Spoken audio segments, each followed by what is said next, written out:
Gen Z and most people spend 5+ hours on their phone daily and leading to over 6 hours or more on the phone and not even counting laptops or TV, which is really shocking for me. And 28% don't even think that's a bad thing. 47% of phone addicts say they use it to boost their mood. The most addictive apps, not surprisingly, the social media. 79% of people say it's social media that they can't put down, far more than messaging or even gaming. Psychologists actually use the term digital stress or tech stress to describe the anxiety and the feeling of overwhelm from this constant connectedness. I don't think we as humans were ever meant to know what everyone in the world was doing simultaneously. Research review in 2022 that concluded that excessive screen exposure often induces a state of hyperarousal, elevates stress hormones, disrupts your body clock, and even alters brain chemistry.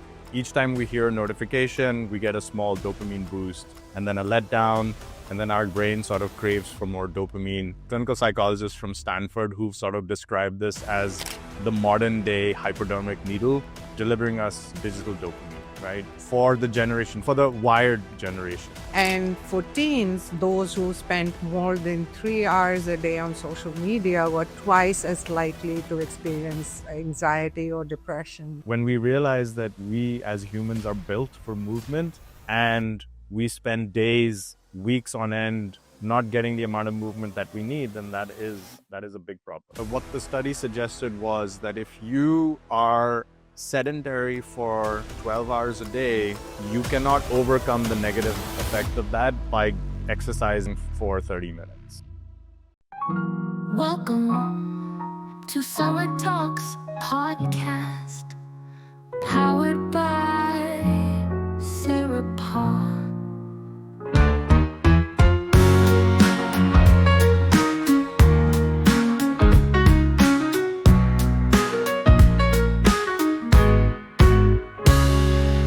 Hi, everyone. Welcome back to Therapeutic, the podcast powered by Serapath Integrative, where we tackle modern health concerns in an easy to understand way. I'm Vivek Narayan, one of the co-founders of Serapath Integrative, and I'm here with my fellow co-founder, Sarika Kishore. Hi, folks. I'm Sarika Kishore, the resident health coach here.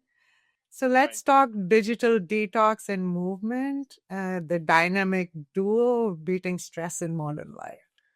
All right. So we painted a pretty stark picture of the problem, but let's get to solutions, right? So how can we reduce screen-related stress and sit less, be more active without quitting our jobs and tossing our phones into the trash, right? So we're looking for practical, realistic steps here, things that you can actually do in your daily life. Let's start with digital detox. Basically ways to set healthier boundaries with our devices. So the first one is something that you've already alluded to, set screen time boundaries. So we've carved out tech-free times or zones in our day. For example, no phones during meals, cut off screens an hour before bedtime. I think, Sarika, remind me, I think our program advocates for anywhere between 2 to 3 hours cut off before bed. I think research, that's the latest research. And then I think a simple trick is, what quantum of time to carve off when, if you are spending most of your time, is maybe just start off with 30 minutes in the morning and 30 minutes at night. And during those times, just put your phone onto the do not disturb mode. Or what I've started doing is just leaving it in a different room.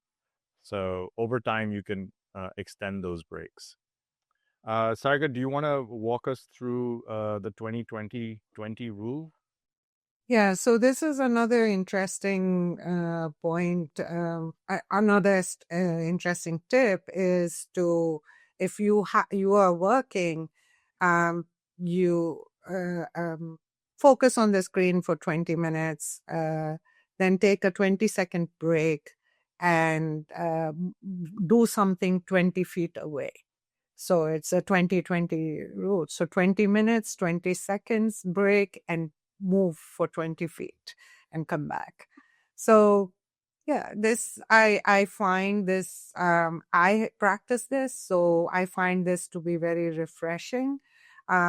It's very effective, and it also changes your posture. You do something, and there's this other 50-10 rule where 50 minutes of work, take a 10-minute break. So which also helps, just stretching or doing a short walk within the premises wherever you are working, so it doesn't break your concentration fully. Right. And I think the one really useful thing about the 20-20-20 rule is that it also if you think about it, if we're spending most of the time during the day looking at a screen, our eyes tend to be fixed within that accommodation distance, and so that looking at something 20 feet away or walking that distance allows our eyes to actually relax a little bit as well, and so that reduces eye fatigue and things like that. All right, so using tech to protect ourselves from tech. Okay, sounds a little ironic, I know, but hear me out, right? We have said most phones now have settings or applications that limit the usage of our phones itself, right? So what is now being called digital well-being tools, timer for app use, grayscale mode. I'm a big fan of grayscale mode, by the way. My phone enters grayscale mode. So I have two settings. One is it reduces blue light with the sunset, and the other one is it automatically enters grayscale mode at 9:30 p.m. So, and then no buzzing. So disable all non-essential alerts. Make sure you're not being exposed to that blue light. But there's also apps that can remind you to take breaks or even block out particular apps and websites when you want to focus. So I actually have a work mode on my phone. And in work mode, I will not get alerts from Instagram. I won't get alerts from Facebook. I won't get alerts from Messenger.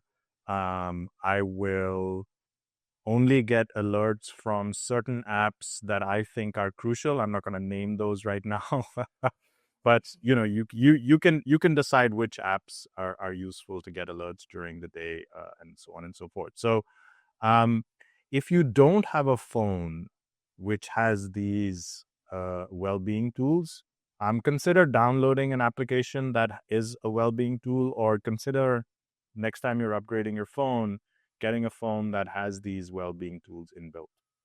Yeah. Yeah, I use the sleep mode for me, like from 11 p.m. to 8 a.m. It's on sleep mode. So no notifications at all. But I allow some phone numbers to be able to reach me. So that is one of the concerns, especially as parents or people who are living away from family, that we need to be connected. So I do allow certain phone numbers, but other than that, they go on sleep mode, which I found was really a great help. So this is another way to protect ourselves.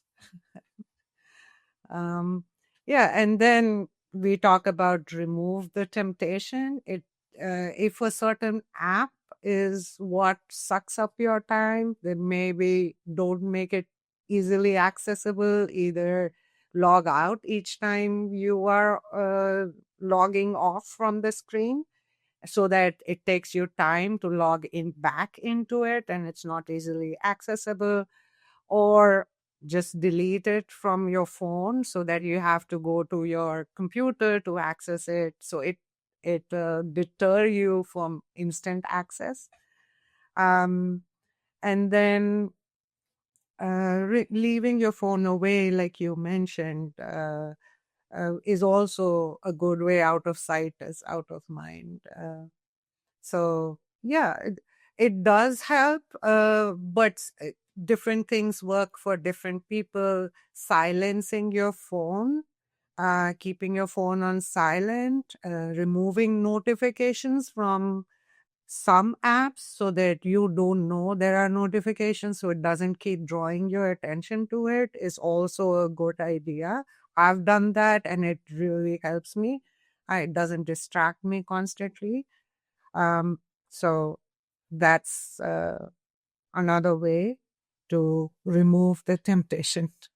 Yeah, and I think if you want to take it up to the next level, you can kind of experiment with the idea of, simply doing a digital detox for maybe a day or half a day, more than hours, right? So something like a no screen Sunday or a no screen Sunday morning.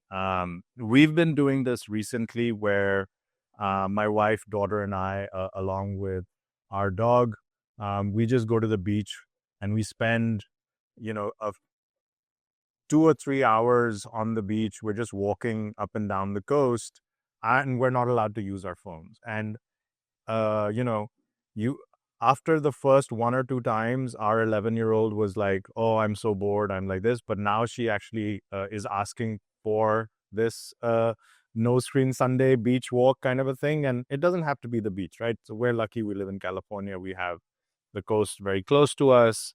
You can go to a park. You can go to um, uh, anywhere where there's nature, where there's trees, whether you're hearing natural sounds. That's the perfect setting for it.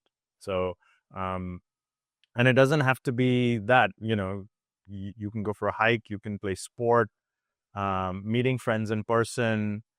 We have this rule now, I've noticed, when all of us get together and we're having a conversation, everyone keeps their phone face downwards or it's out of sight. So we're getting good at understanding that there are a few things that we can do that prevent us from that cascading nature of always reaching out for a phone. So game nights, anything that you can incorporate into a routine and consistently is a good way to get groups of people together, and not be exposed to your devices.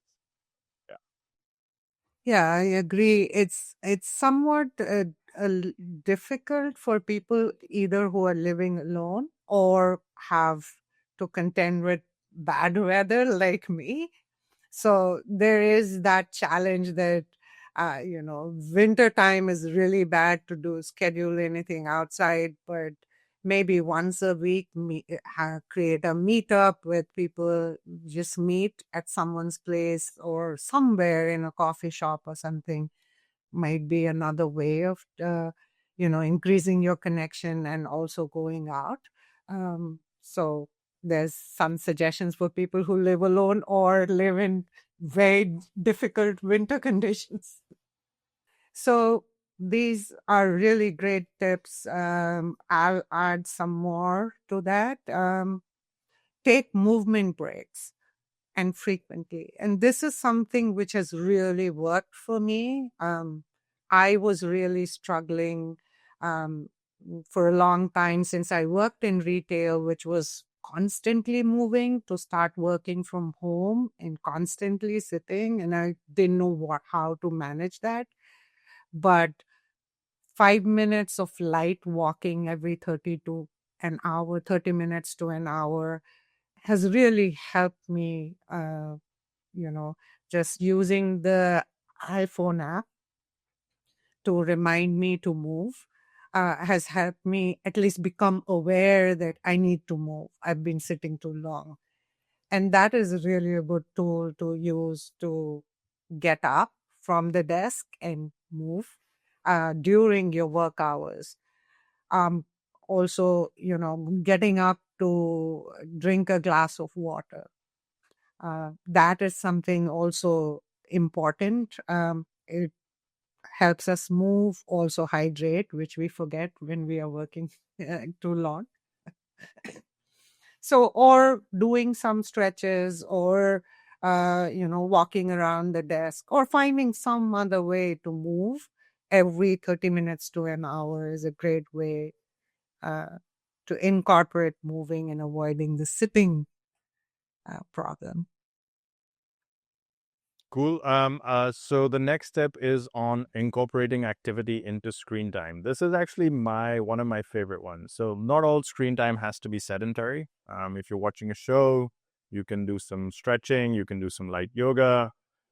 If you have a phone call or a meeting that doesn't necessarily need you to be on screen or in front of a video, you know, why not take it while standing or walking around? I actually know someone who does their phone call while on a treadmill desk. I also know someone actually who just simply just goes out and just walks around the block. And these days, phones have the noise cancellation algorithm, so traffic is not really going to come through that call anyway. I know someone who actually does chores while they're on a conference call, and as long as they're able to listen in, and it's just they don't necessarily have to talk. Then doing chores is one way of moving while you're doing some work and not just sitting down. So, little hacks like this is the more you can incorporate this in your kind of routine, the better it is for you, where you can get some of the work done, but you're also moving around. So, yeah. The next point is to use ergonomics and posture and improving that. So obviously we cannot all eliminate sitting totally, but there are many ways we can do it better. Having an adjustable desk or a standing desk can be very useful. We can alternate between sitting and standing. If for some people standing all day is too much, then try to alternate every hour between standing and sitting. Also, lots of good chairs are available that or allow you to stretch and do things. Like the chair that I'm sitting on actually has a rocking facility. So when I'm sitting too long and I'm talking on the phone, I cannot get up from the desk for various reasons. I have to have documents. I am actually rocking on the chair, and that allows me to exercise my core muscles while I'm doing this. So there are many different ways and many technologies available that we can use to improve our posture. All right. Exercise. So this is an obvious one, but perhaps is often overlooked, right? Which is exercise is the ultimate stress buster. It's a bit beyond the movement breaks that we've been talking about. So you don't have to become a gym rat, but the guidelines are a good starting point, which is 150 minutes of moderate exercise a week, or 75 minutes of vigorous exercise. So, think of it as 30 minutes a day, 5 days a week of brisk walking, cycling, dancing, whatever it is that you enjoy. One of the rules that we have here is the best activity for you is the activity that you're going to do. So make sure that you're enjoying it, right? Regular exercise is proven to reduce stress. It improves mood. It helps mitigate against the risks of the sedentary lifestyle that we've described already. And think of it more importantly as an essential maintenance for your brain as well as your body, right? Mm-hmm. So some studies even suggest that the more vigorous exercise that you do, you can actually counter the aging effects of sitting. And we can put a link up for those of you interested in this research. But really, and you would have seen now a lot of health commentators have come out with this idea of longevity and health span and so on and so forth. And all of them are advocating for exercise as both a mind-body longevity solution. So, and one thing to always remember is if you're exercising in a way that avoids you looking at a screen, that's even better for you. So, yeah. Yeah, as a health coach, this is what we are trained to do, like help people find ways to exercise without becoming a gym rat. Like someone like me who's totally can't manage a routine and exercise. So for someone like me, we have to incorporate mindful ways of, doing the workout necessary for us, but not like an exercise routine. So just either incorporating a way to use exercise as in playing a game, or dancing, or just walking down the stairs several times a day, right? So that is mindful and intentional, but still exercise. So finding ways to incorporate the exercise the right way. So which brings me to the next point, is that mindful activities versus mindless scrolling. So replace the mindless scrolling with something else. So we all keep talking about digital detox and all of these things which are good for us, but sometimes it's if not scrolling, then what? So unless we replace it with something which is enjoyable or which we need to do and we are avoiding by doom scrolling, then that a mindful way of doing that is really helpful. Also incorporating mindful meditation or mindful eating, or mindfully doing our chores. So there are small exercises where we are actually completing our chores, but doing it really mindfully becomes uh, makes us become present to what we are doing. So half the time when we are doing our chores, we are not even mindful of what we are doing. We are planning and to-do lists and everything is going on in our head. And that a mindful practice helps us become more present and reduce stress during the day. We don't have to do meditation as such, but there are many exercises that help us do these things and improve our stress response in that way. So I think this is a good clarifying question that I'm sure I can hear some of our audience members ask, which is, what is mindful? Or if one were to say that, hey, I want to be mindful while during my doing my chores, what does that really mean? So the thing is, our brain is constantly multitasking, or we are either living in the past, what has happened before, either we are living in the conversations or emotions of what has happened, or we are living in the future of planning. So being mindful is being in the present moment. So either simple ways to be mindful is to focus on your breathing. That's the easiest way, counting your breath and understanding the process of breathing, like feeling it. And the best way to do it is to describe what sensations you're feeling while you're breathing in your head.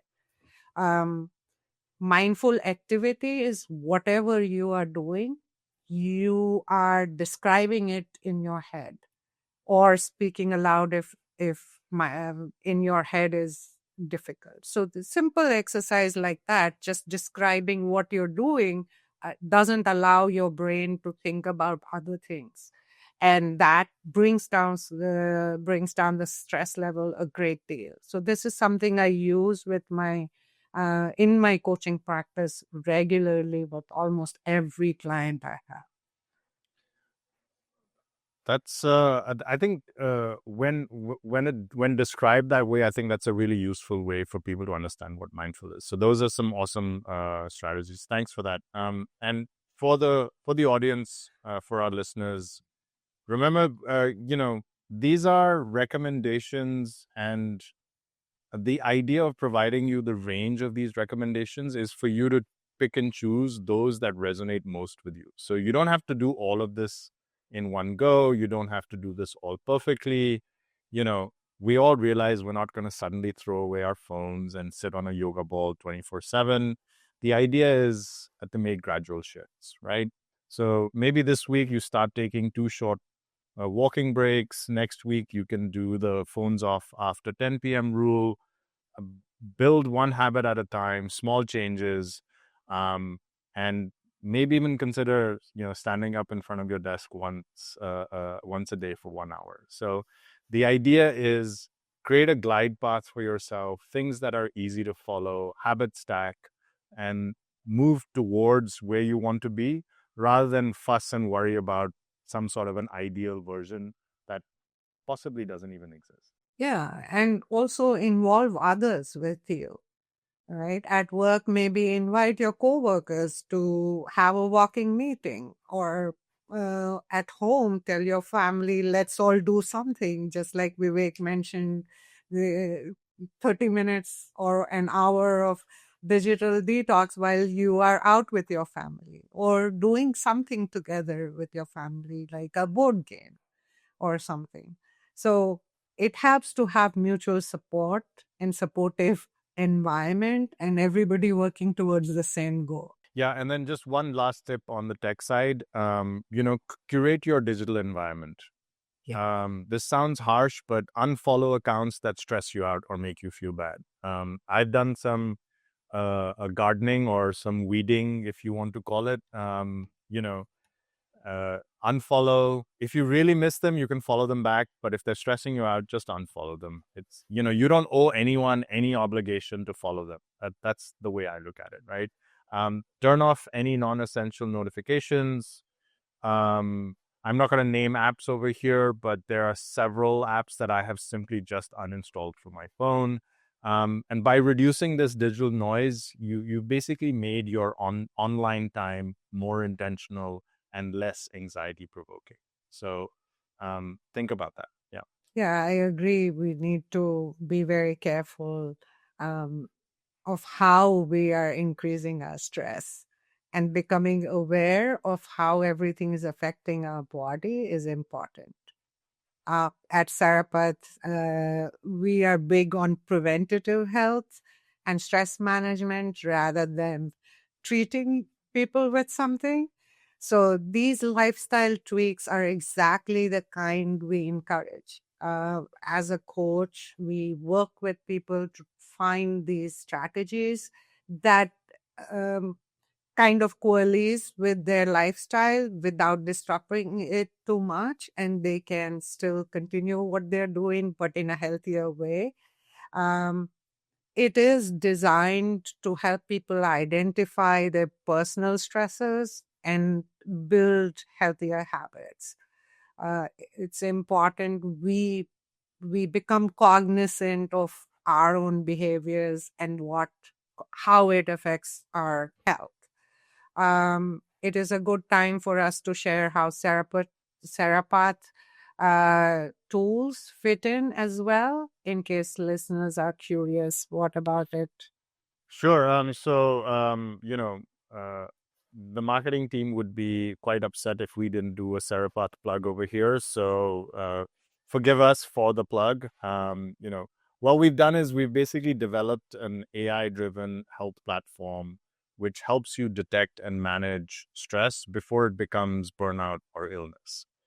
Think of it as a early warning system for your health. The way we do this is by collecting data about you through our stress assessment, any wearable data that you might have, like sleep or heart rate information. And, if you have lab tests, we can help you understand and internalize that information as well. Um, what our technology, which is fundamentally AI driven, does is that it looks for patterns. Um, it might flag that your HRV is dropping on certain days, uh, when your sleep is not enough, which indicates that you haven't either recovered or that your stress load is high. It looks for subjective assessments based on the answers that you've provided us. And if you have a cortisol test, we'll help you sort of understand that information as well. But the idea is that we use subjective and objective information. We correlate that to stressors and stress levels. and then help you figure out an action plan that is best suited to the root cause of what is your chronic stress exposure. Yeah, the whole idea is to decode the signals that our body is sending our way, and simple changes in metabolism, sleep quality, etc. We'd like to understand it and show how stress, including digital overload and inactivity, may be impacting you. And then we give you a personalized action plan. Um, we give you tailored advice on nutrition, exercise, sleep, and habits that you need to uh, bring it back to balance. Um, uh, for instance, if screen-induced insomnia is a problem, then the plan might recommend shutting off devices earlier or at a certain time and using the blue light blockers and melatonin-friendly bedtime routine. If sedentary time is spiking your blood sugar or blood pressure, then the plan will suggest specific daily activities and goals or ergonomic changes. It's all about what actionable steps we can take, and we customize it to your lifestyle so that it's easily, practicable. Yeah, and one of my favorite parts, and it's not just that you get a report and you get an action plan, and we sort of say, "Hey, good luck." For those of you who want that little extra support, we actually have coaching services as well. And Sarika is one of our health coaches who also is the lead of our health coaching division. Um, but you can have a one-on-one session with a health coach. It may be Sarika, you never know, and how to strategize on how to actually implement these changes to your life. Because let's face it, habit changing is hard, and we need the support that we can get. But more importantly, it's about accountability. So that's really how health coaches and that action plan work together. Exactly. And if you're listening and thinking, I could use some help figuring out what's stressing me out and how to fix it, check out Serapath. We even have a free stress assessment for you to get you started. It's a quick way to gauge some of your risk factors and bring to awareness what might be affecting you.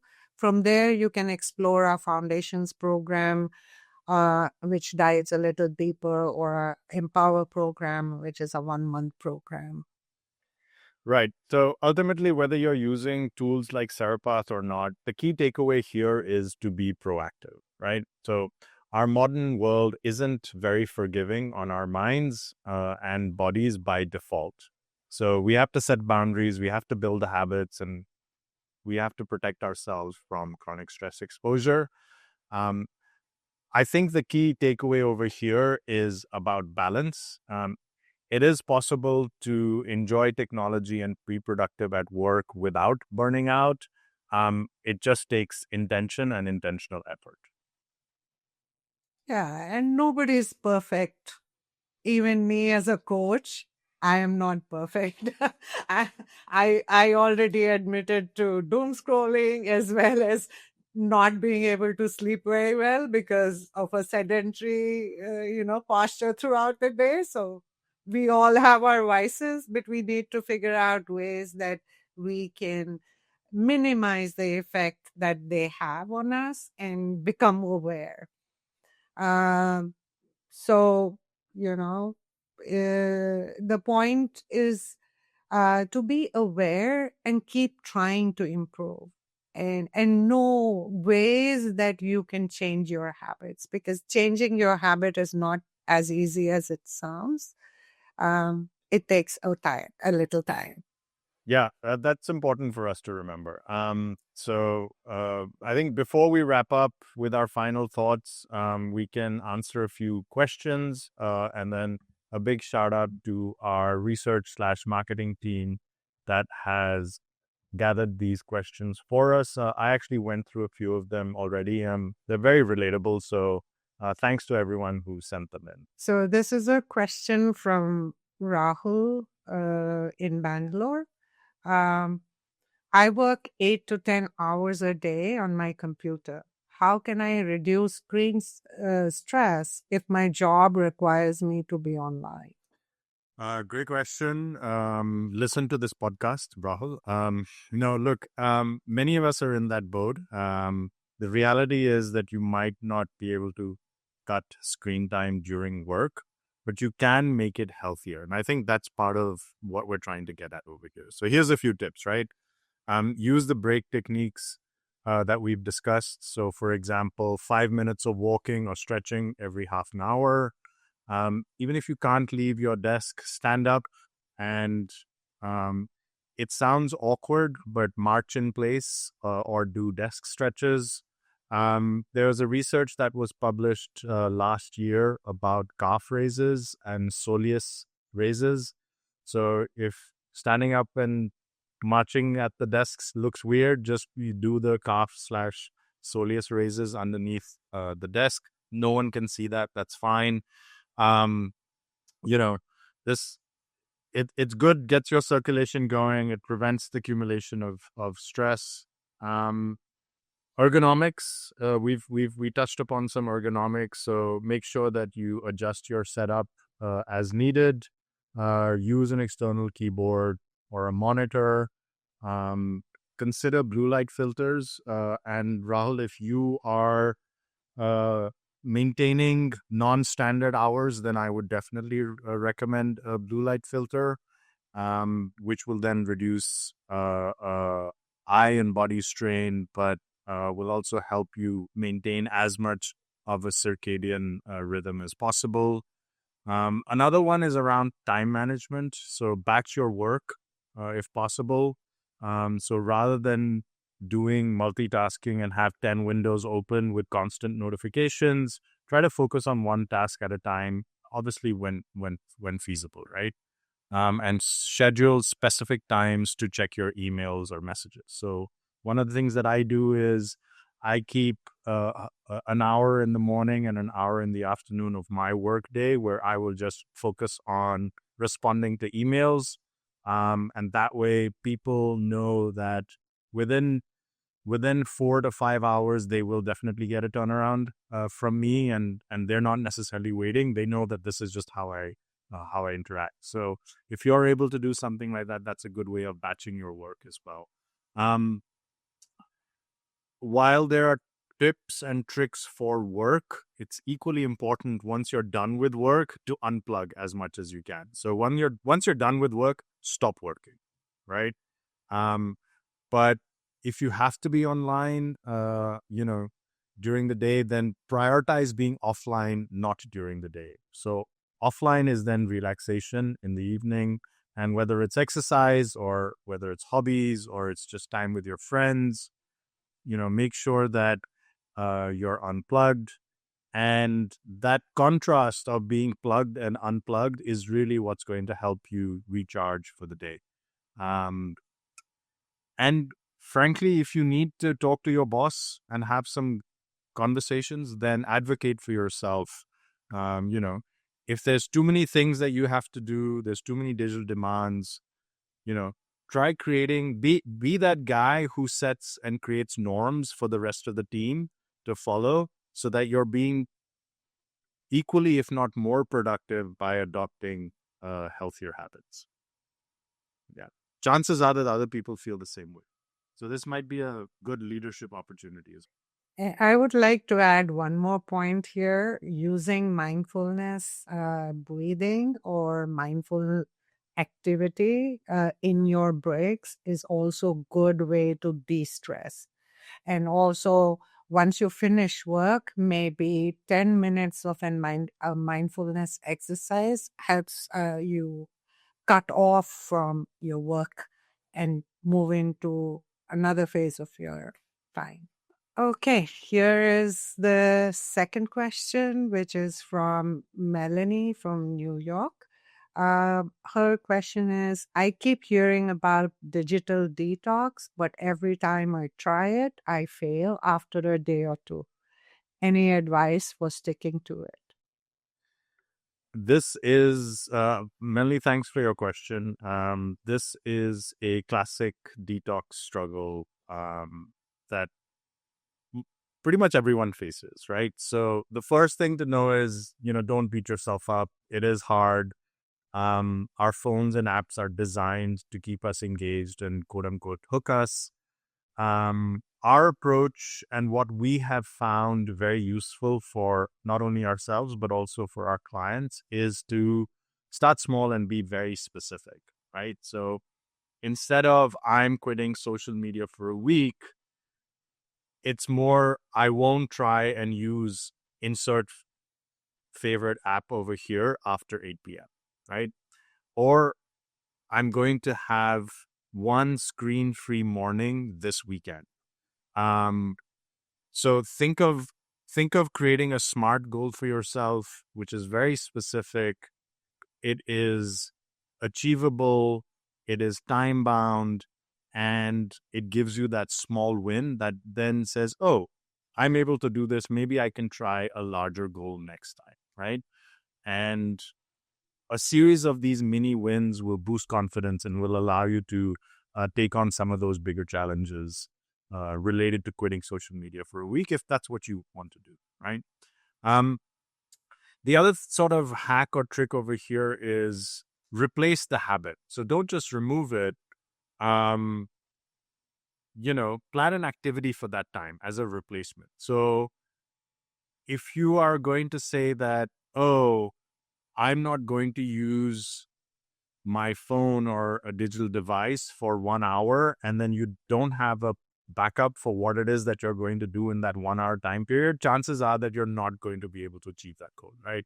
On the other hand, if you plan an activity for that same time period, then the chances are that you're actually going to be able to replace that quote unquote bad habit with a slightly better one, right?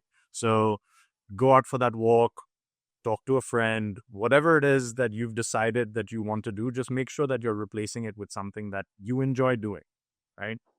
The third, and this works for some people. It may not necessarily work for all people, but make it a group challenge. Maybe you and your friend can get together and do that digital detox together, right? There's something about accountability and humans being accountable to other humans that kind of makes this work. As a group, you guys can go out for a walk, grab some friends, uh, play pickleball if that's your thing. So something do as a group, and you'll see that actually will help you as well. And I think the last thing over here is to reflect on the why, right? And this is not necessarily a why that's a general why. This is a why that is your why, right?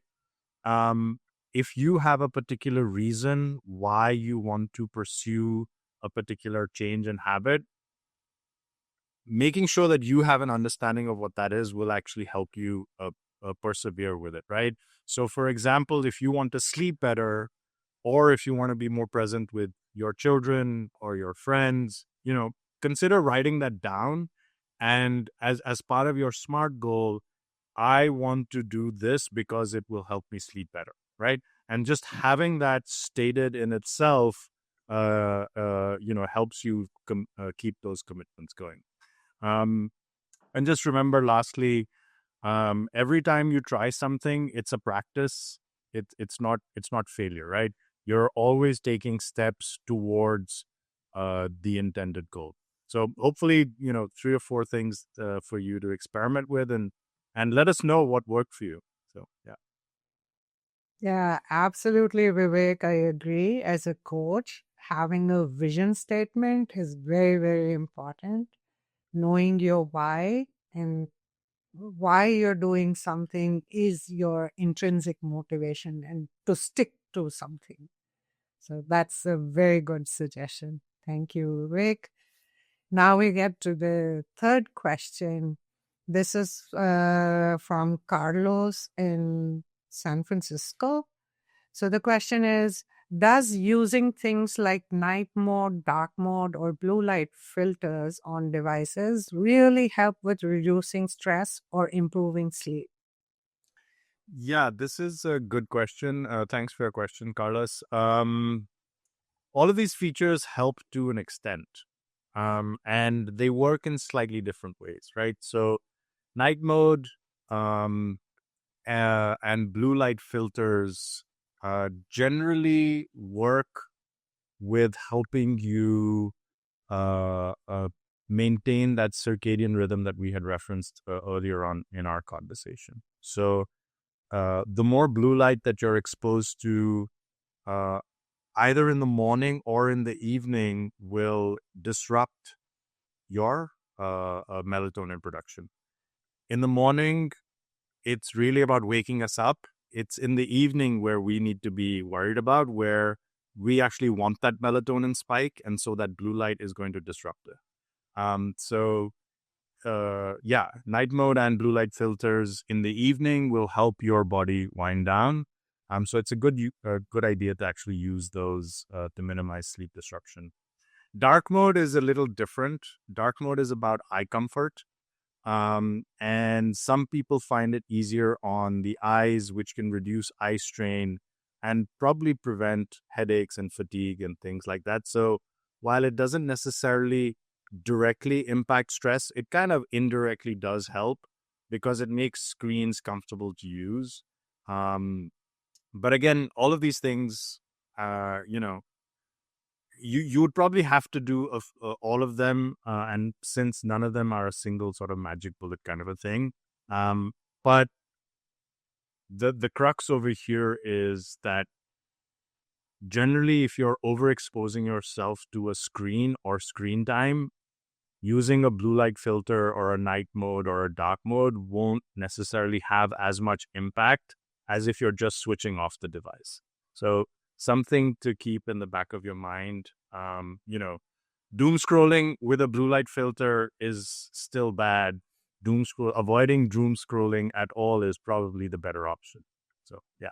Yeah, I think people like me who like to read at night before going to sleep, and we read it on our phone or our tablet, for people like us, that might be a good idea. But if we are on a social media app, it doesn't do Exactly, it. right. It's the stimulation of the content, which is obviously a separate issue, right? I also have a black and white mode when I'm reading at night, but if I'm watching YouTube on black and white, I mean, that's a completely different thing altogether. So yeah, we have a question from an anonymous parent. Sarika, this one's for you. Any tips for getting my teenager off their screen and moving more? Yeah, this is, I think all parents have gone through. I've raised two sons, so for sure I know what the battle is. This is. Um, it's a few suggestions, like um, first, make it into a family thing rather than just telling your teenager you can't do this, or stop scrolling, or stop being on screen. Make it a family event where all of you are off their your screens, and doing it together with, and replacing it with something that you do together, either like dinner time, extending the dinner time to having conversations also, and having all our phones off the table. Um, uh, Another thing is um, that I have found, especially my son used to be a gaming kid who would be up all night gaming, and it was really difficult to get him off that. Was to explain why I was asking him to reduce this, or how it was affecting him, which they did listen and understand, even though it didn't impact their behavior immediately. But having that awareness started giving them this idea of, I'm not just putting a rule, I'm just explaining why. It it's harmful and he might take steps. And then we talked about what steps he could take to reduce the stress that he was creating. So that was another way of handling talking to a teenager.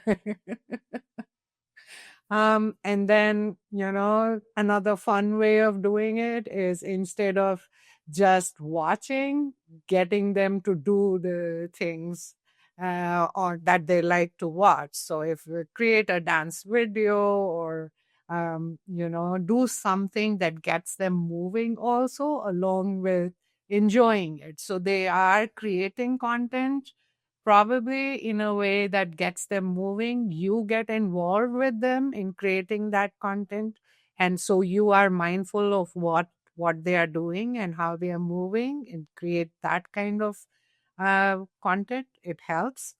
Another thing is, with some parents this really works, is earn your screen time. So you do these many things off screen, so you can get this many minutes or hours of screen time. So that also works.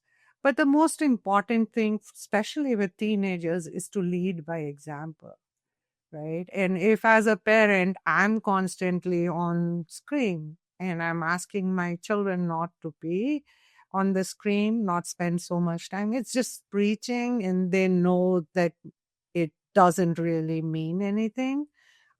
So lead by example and make sure that you communicate why you are doing this, and let the children also understand, and it helps them follow in your footsteps, kind of thing. So I think um, getting them to understand the neuroscience behind why screen time is bad or harmful is and exposing them to the studies, and also uh, explaining the research that shows how these various apps are designed to keep them locked onto their screens. All of this information actually helps them make informed choices, and then help them set goals for themselves, and let the goals come from them.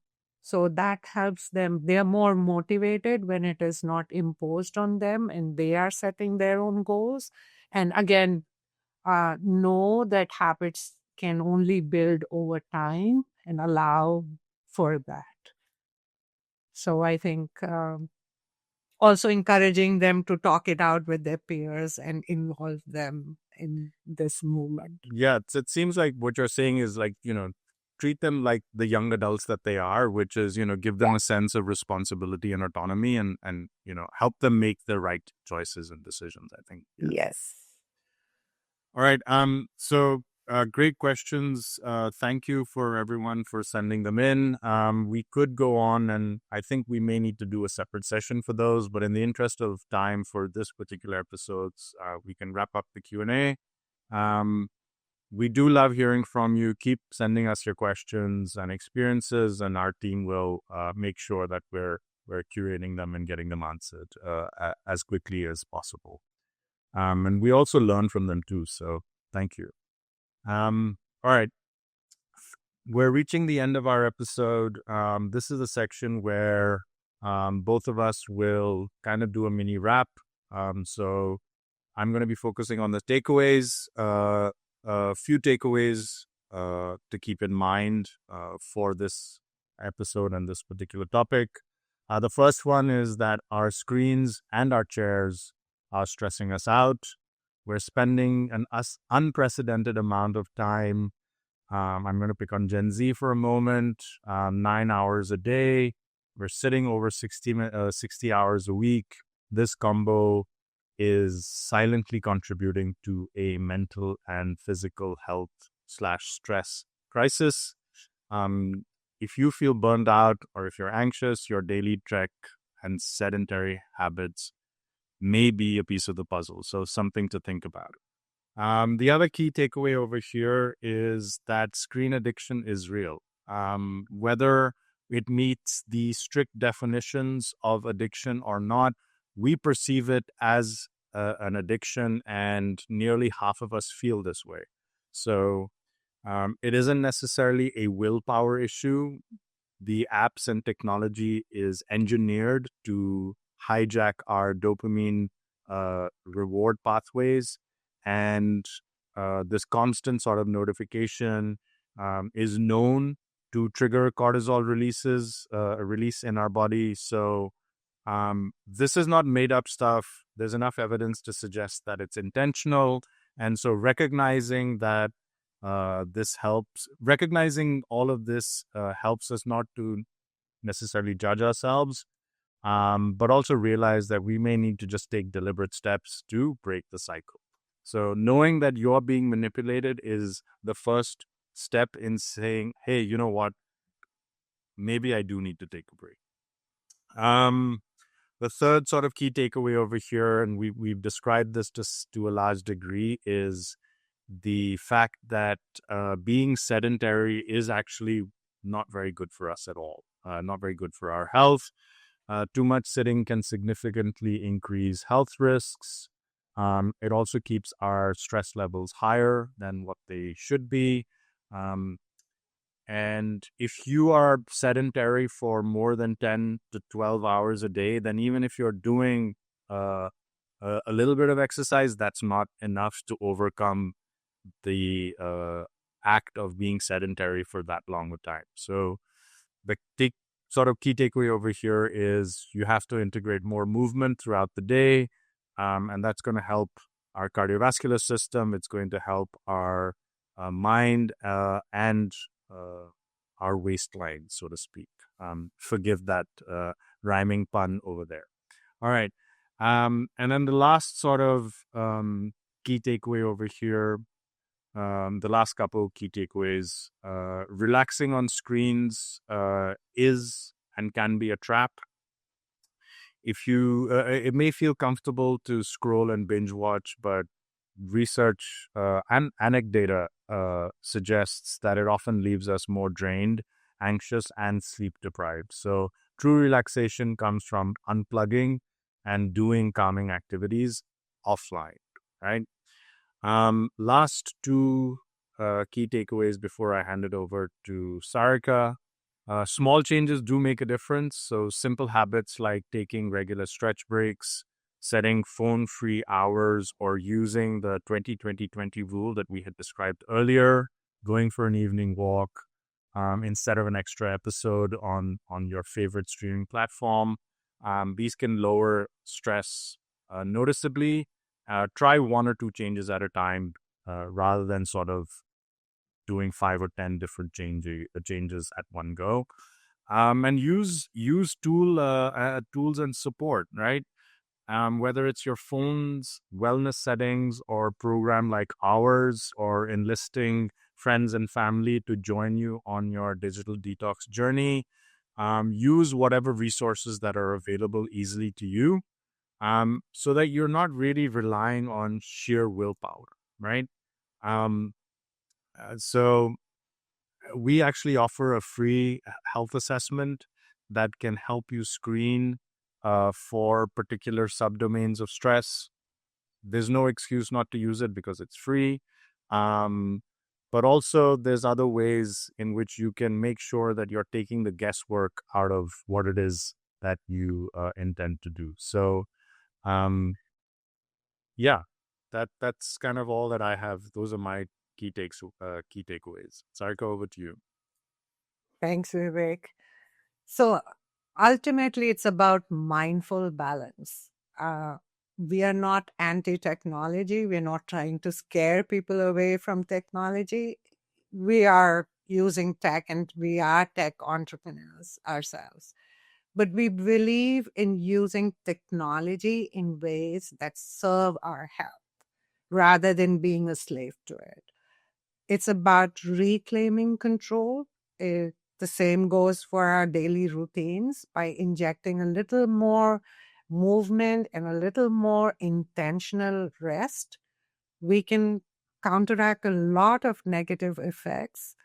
And the effects of our modern lifestyle on our health, physical and mental both.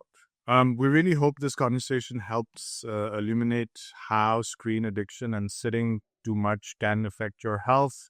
If you want to learn more about some of our services, feel free to check out our website, serapath.me. Like I said, you can take our free assessment online. We'll have it linked in our show notes. And if you're intrigued, our platform can guide you with data-driven insights and action plans just to build healthier digital habits and healthier lifestyle routines.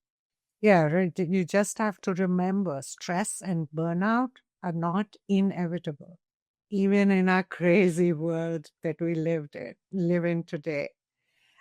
With the right awareness and good habits, you can absolutely feel more energized and focused and stay calm. We at Sarapath are on this journey too, and we are here to help you along the way and not get lost in too many intellectual um, instructions. Yeah, couldn't agree with you more. Thanks for hanging out with us today on Therapeutic. If you enjoyed this episode, please subscribe and share it with a friend or a coworker who's always on their phone. I don't know. Just spread the word if you think it's useful. And as always, we'd love to hear your thoughts. How do you manage your screen time? How do you stay active during the day? What are some of the tips and tricks that have worked for you? Send it to us in our comments or email us. We'd be happy to talk about what works, what doesn't work. So yeah, thanks for listening. Yeah, take care, everyone. Unplug a bit, get up and move, and we'll catch you next time.